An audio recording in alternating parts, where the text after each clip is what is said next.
महाराज बड़े संत नामदेव जी महाराज एक महात्मा के साथ, बड़े सिद्ध महात्मा थे, उनके साथ तीर्थ यात्रा पर जा रहे थे महाराज। उनके साथ छोटे से नामदेव जी के साथ उनके विठलनाथ जी भी थे, जिनकी सेवा वो करते थे।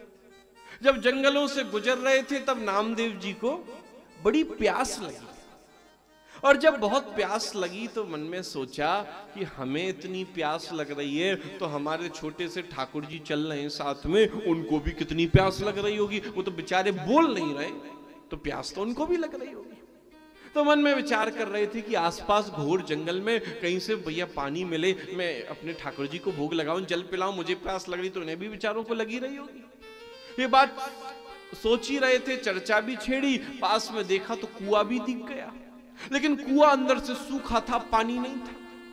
लेकिन उनके साथ जो महात्मा जी चल रहे थे बड़े सिद्ध थे, वो उस कुएं के पास पहुंचे और उन्होंने सोचा मन में, अरे नामदेव के पास तो कोई सिद्धि है नहीं, वो तो कुछ कर नहीं सकता, अब चलो मेरे पास सिद्धि है, मैं ही अपनी सिद्धि से पानी पैदा कर देता हूं। और वो कुएं के अंदर उतरे और अंदर उतरकर उन्होंने भैया अपनी सिद्धि से उस पानी को लिया है और पानी को लेकर वो बाहर आए और नामदेव जी के सामने रख दिया। और जैसे ही नामदेव जी के सामने वो जल लेकर आए, नामदेव जी उस जल को लेने में सकुचाने लगे। बोले मैं ये जल नहीं ले सकता। बोले क्यों नहीं ले सकते? बोले क्योंकि उस जल में आपका अहम छिपा हुआ है। एक बार को मैं तो पी लूं, कोई दिक्कत नहीं है, लेकिन मैं अपने ठाकुर को ये अभिमान से भरा हुआ जल नहीं पिला सकता। आपने कुएं में उतरते समय मन में ये भाव रखा, अरे नामदेव के पास तो कोई सिद्धि नहीं है, मेरे पास सिद्धि है, मैं अपनी सिद्धि से पानी पिला सकता हूं। और ये जो मेरा पन था, मैं था, तो इस पानी के अंदर भी आपका अहम आ गया, आपका अभिमान आ गया। बोले इसीलिए ऐसे अभिमान के पानी को मैं अपने ठाकुर को कैसे पिला सकता।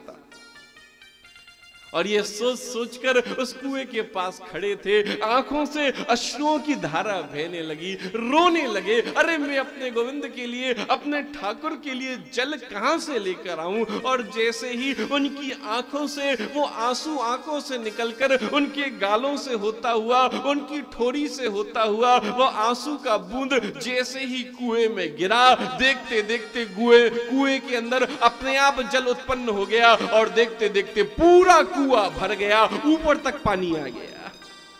वो सिद्ध महात्मा मन में सोचने लगे, अरे देखो तो सही तुम्हारी स्थिति कैसी है, मेरे पास सिद्धि थी लेकिन फिर भी मुझे कुएं से नीचे उतरने पड़ा, लेकिन तुम्हारे पास भाव की सरलता थी, तुम्हें उतरना नहीं पड़ा, तुम्हारे लिए जल अपने आप कुएं से ऊपर आ गया।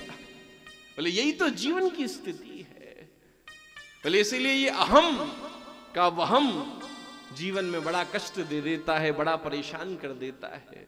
इसीलिए जो कुछ भगवत कृपा से मिला है, बोले हमारा प्रयास होना चाहिए कि भैया हम उसके लिए धन्यवाद करते रहें। अपने अभिमान से अपने आप को बचाने का प्रयास होना चाहिए, बोले इसी की आवश्यकता है। क्योंकि मनुष्य का सबसे बड़ा श्रृंगार क्या है? बोले मनुष्य का सबसे बड़ा श्रृंगार यही है कि उसके जीवन की वो सरलता, उसके जीवन की वो सिंप्लिसिटी जो है, वही उसके जीवन का सबसे बड़ा वो श्रृंगार है।